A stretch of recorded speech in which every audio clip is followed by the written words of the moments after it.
يا رجال، هل أنتم على قلب رجل واحد في قتال محمد؟ أنا كنانة بن الربيع. وأنا حيي بن أخطب. نحن زعماء بني النضير، كلنا معكم ونعاهدكم على قتال محمد. وأنت يا طلحة؟ أنا معكم وبنو أسد وكل جزيرة العرب ضد محمد. إذا هي الحرب الفاصلة. فلما سمع بهم رسول الله وما أجمعوا عليه من الأمر استشار أصحابه، وقد أشار عليه سلمان الفارسي بحفر الخندق في المنطقة الوحيدة المكشوفة أمام الغزاة في شمال المدينة. أما الجهات الأخرى فكانت كالحصن تتشابك فيها الأبنية وأشجار النخيل وتحيطها الحارات التي يصعب على الإبل والمشاة التحرك فيها. وجدد النبي العهد مع بني قريظة على أن يحموا المدينة من الجنوب.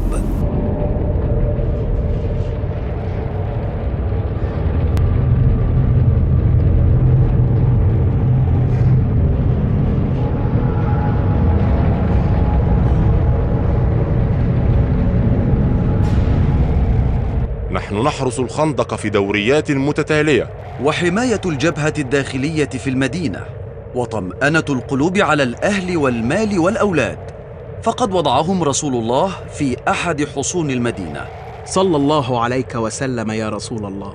كان المسلمون يخشون غدر يهود بني قريظة، فيقع المسلمون حينئذ بين نارين: اليهود خلف خطوطهم، والأحزاب بأعدادهم الهائلة أمامهم. فخرج حيي بن أخطب النضري حتى أتى حصون بني قريظة، فلما سمع بكعب أغلق باب حصنه دون حيي، فاستأذن عليه فأبى أن يفتح له. ويحك يا كعب، افتح لي.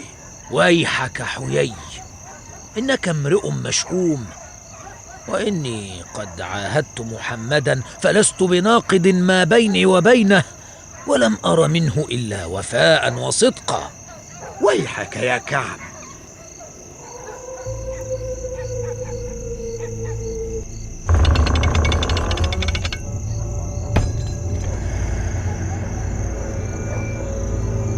فلم يزل حيي بكعب حتى سمح له في نقض عهده مع رسول الله صلى الله عليه وسلم وفي محاربته مع الأحزاب.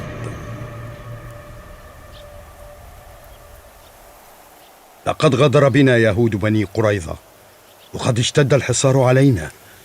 لقد تجمعت العرب على قتالنا، والمنافقون والوثنيون واليهود. إن رسول الله قد وعدنا بالنصر من عند الله، وأن الله منجز وعده. فلقد رأيت رسول الله يدعو عليهم ويقول: اللهم منزل الكتاب سريع الحساب اهزم الأحزاب، اللهم اهزمهم وزلزلهم وانصرنا عليهم. لا أعتقد أن محمدا سيصبر كثيرا على هذا. كل العرب من أمامه وخلفه، لن يستطيع الصمود طويلا. ارموهم بالجبال! هيا هيا! وهزم الله الأحزاب بحوله وقوته واستجابة لرسوله صلى الله عليه وسلم، فزلزل قلوبهم، ثم أنزل عليهم الريح الشديدة فزلزلت أبدانهم في ليلة مظلمة باردة، فقلبت قدور المشركين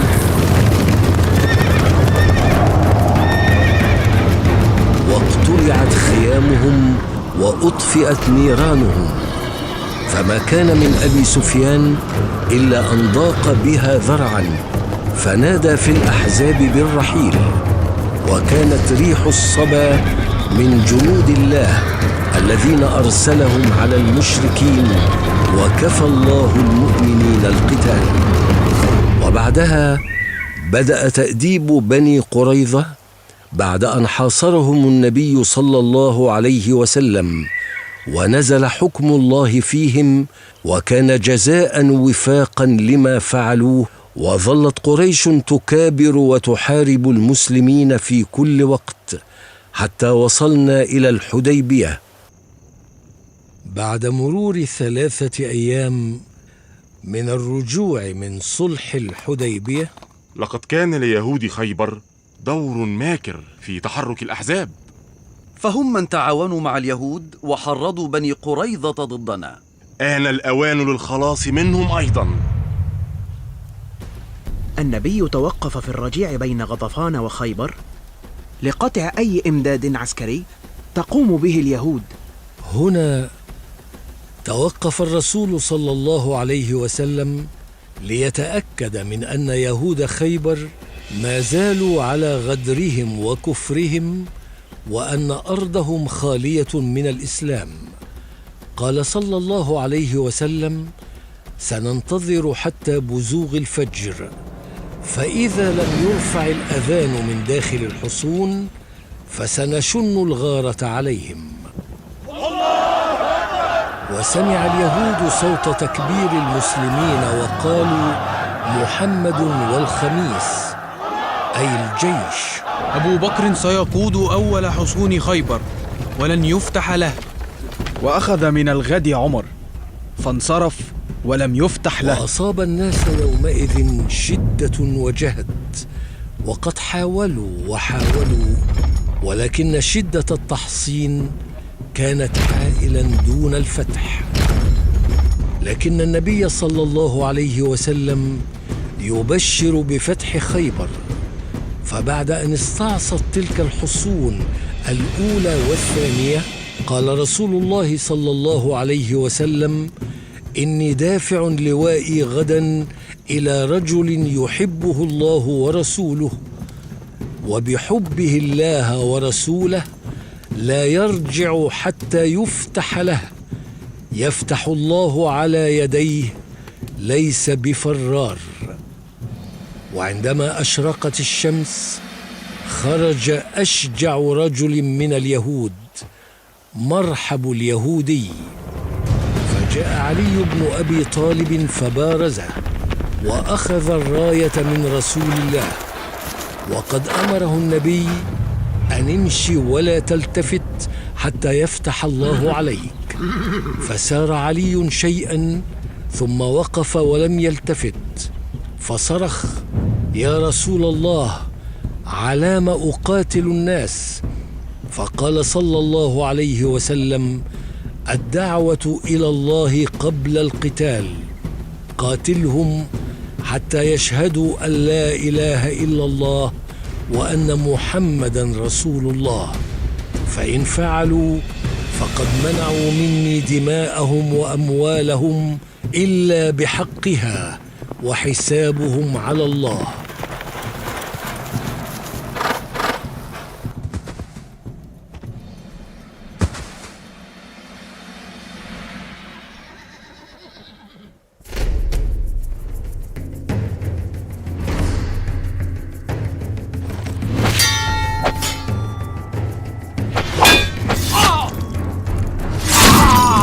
الله أكبر!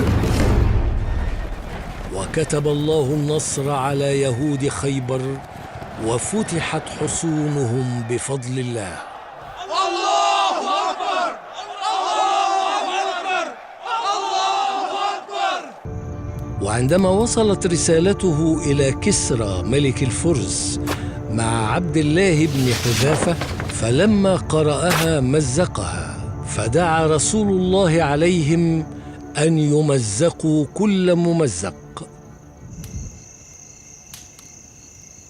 غدا نقاتل الروم في مؤتة. هذا قتال لا بد منه، فقد أشعل عرب الشمال الصراع بين المسلمين والروم، وكذلك قاتلوا سفير النبي. سننتصر بإذن الله ولا شك في ذلك.